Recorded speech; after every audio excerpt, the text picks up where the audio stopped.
Welcome everybody back to Boost in Motion, guys, and today we're actually going to talk about the proper boost targets using the JB4 for the Redsport. Now guys, this is not for the 3.0T, Premium, Luxes, and Silver Sports. This is going to be a dedicated video to the Redsports. Reason being is I have a lot of people who ask me, what is the proper map to run, what's the map 6 settings, why is there no videos out there really primarily for that. But before I get into the video, guys, a lot of these questions came from my Boost in Motion Instagram. So guys, if you don't follow me on Instagram already, please add me at boostinmotion on Instagram.com. But otherwise than that, guys, let's get into the video. Alright guys, so let me just break down a little bit of the differences, because the 3.0T guys are like, well, why is it different? Well, let me briefly explain. In the factory ECU for the Redsports, because they have that 400 horsepower, their boost targets really peak at around 14 PSI. Sometimes maybe even 15, or some of you guys have maybe even seen 16. This is for the guys who have JB4 or actually may have ECU tech, and they can actually look at their stock boost logs. Now, that usually peaks right around 4,800 to 5,500 RPM. And then the factory ECU always tapers it off to right around 10 PSI at the higher RPMs, right, before you shift gears.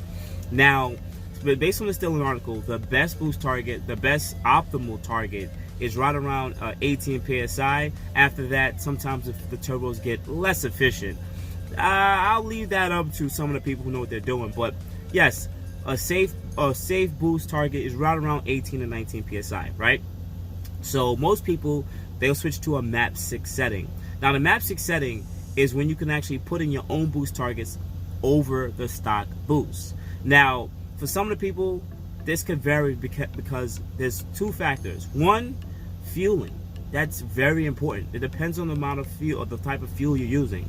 And two, ambient temperature outside. Now, if you live in 100 Fahrenheit, very humid climate, and this is how it always all year round, your boost targets will be different because the car will adapt to the nature of outside. So you may not be getting boost targets of 14. You might be getting 12, 11, or 12 just because of the climate where you live. Also, sorry, the third thing will be elevation. So if you're in a higher elevations, your boost targets, once again, it will be a lot lower because it takes a lot harder for the turbos to spool up and give you amount of PSI or pressure. That's just the way it is. That's the rule of the land. That's it. Now, for the majority of everyone else, will be right around that 14 PSI, right? Now, most people, I recommend just using a map 2 boost, pretty much map, because, you know, it's relatively easy. JB4, Berger, Tune, and Terry did a good job at just pretty much pinning out those boost targets and making it safe as possible, pretty much, because they sat there and data logged it. Those installed maps have been data logged and tested plenty of times. That's why they're there. Now for the map 6 setting, because most of you guys are going to ask, well, Boost, I want to know. Well, here's my recommendation from seeing other Redsports and what they have done. All right. Now, from what I've seen for the Redsports, depending on fuel, if you're on 93 fuel and above, I've seen boost targets at the max of 6 PSI for the Redsports. 6 PSI. This is right around the mid-range. Repeat. This is right around from 3,500, repeat, 3,500 to about 5,500. And then after that, you'll taper off. You'll make, after 5,500, at 6 PSI, at 6,000 RPM, you're going to go to 5 PSI. And at 6,500, you're going to go to 4. I've seen people do it. My friend has done it on his car. It seems like it's really adaptive, and it's doing pretty good. So if you guys want to try that boost target, definitely try it out on 93 fuel and above, and once again, data log the car and see how it adapts.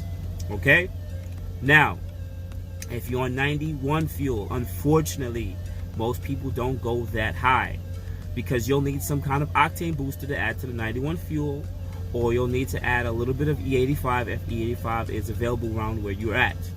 In your cases, from what I see most people's what most people do is they'll put the max PSI of about +5 from 3,500 to about 5,500, and they'll taper it off to 4 at 6,000 and 3 at 6,500. 7,000 you leave at 0. Alright guys, take a chance with that, data log it on 91 and see how it does. Now, some of you guys can just briefly ask about data logging. I'm gonna have to make a separate video about it. I'm gonna put a card up somewhere here because I've definitely talked about data logging in the past before, but I know I'm gonna have to do a refresher because it's been so long. But if some of you guys who already been data logging, if the timing chart, the ignition chart does not come back up at the higher RPM, that means you're running too much boost and or the octane level is not high enough. It's just gonna flatten out at about zero, damn near zero, zero ignition. That's not really good, because I'm not saying that there is detonation, it's just that, yeah, the fueling is just too low. Pretty much, it's just too low. So otherwise than that, some of you guys are gonna ask, well, can I run map 7 on my Redsport? Well, I've had people who definitely ran map 7 on their Redsport, but they were never really hitting their boost targets. That's one. Two, the timing was never coming up. So the car was, the fuel, the timing, and lastly, the fuel trims were maxed out. So some of you guys are gonna ask, well, what if I run +7 to +9 on my Redsport? What's gonna happen? Well, your fuel trims will max out. You don't have enough fuel. That's one.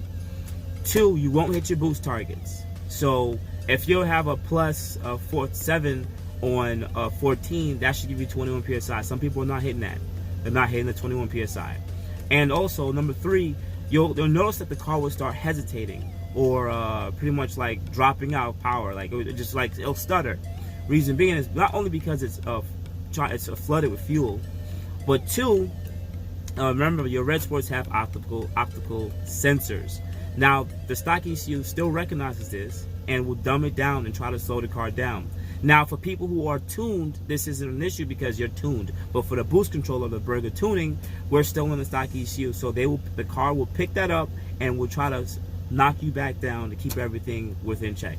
That's some of the reasons why you don't put +7 to +9 on your Redsports. It's not going to happen. So as a disclaimer, guys, do not push +7, +8, +9. Now, some people may have been pushing +7 and saying, well, the car's been doing it.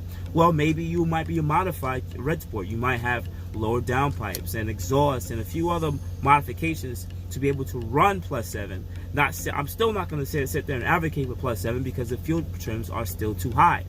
Now, some of you guys are also going to ask, well, I have fuel wires. So does that make any difference? Well, if you have a Redsport and you have fuel wires now, it does change it up a little bit. Reason being is the fuel wires bring down the fuel trims. So, but I've always talked in the disclaimer in some of my older videos that it puts your AFR targets right around 12.2, which is an AFR that's still a bit too high. And when Burger Tuning did this data logging with the fuel wires, they state that you have to run an octane booster or E85 with the fuel you have. So if you have 91 fuel, 5 gallons to the tank. If you have 93 fuel, I think it's about 4 to 5 gallons to the tank. Whatever. This boosts up the octane level because these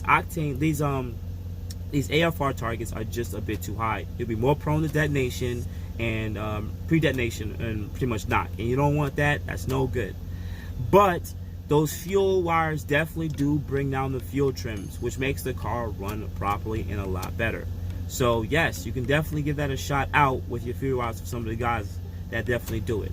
So otherwise than that, guys, this is my best way trying to condense what some of the maps you can run on your Redsport. And just to briefly recap, yes, on your Redsport you can run map 1, map 2, even map 5. Map 5 is the +6 map.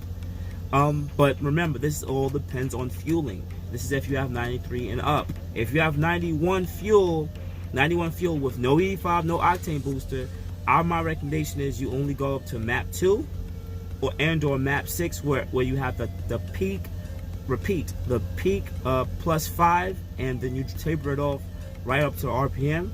But otherwise than that, guys, you have to data log. Remember, depending on your conditions, if it's 100-degree weather outside, it's going to be a totally different car. You might not get these peak, you might not hit the 18 PSI. You might be in 16 with a +5 or +6. Understand that if you have higher elevation, you may not be hitting these peak boost targets. You know, it all depends on the fueling too. So otherwise than that, guys, if you love this video, please hit the like button. I hope I was out there to help you guys out, and I'm trying my best to. And this video took too long to make because a lot of people have been asking me this question, but I don't have a Redsport. If you guys want to continue to ask me questions, add me at boostinmotion on Instagram, boostinmotion on Facebook. And if you want to send me an email, send me an email at boostinmotion@gmail.com. I get a lot of questions. More and more people are coming to this platform, and a lot of them are asking about burger tuning. There are other options out there on tuning it up, well, increasing the horsepower for this car. And yes, if I do have your attention right now, understand, burger tuning JB4 is not a tune. Yes, burger tune is the name, but it's just a boost controller that goes off the stock ECU. So it is a relatively safe, relatively safe boost controller. I've had it from my car for about almost a year and a half now, and did almost 15,000 miles with it. So otherwise than that, guys, I appreciate the time you took out to watch this video. Please add me on all those social medias. Hit the like, hit the subscribe with the bell notification. Otherwise that, guys, you have a good morning, good afternoon, good night. You guys have a good day. Thank you.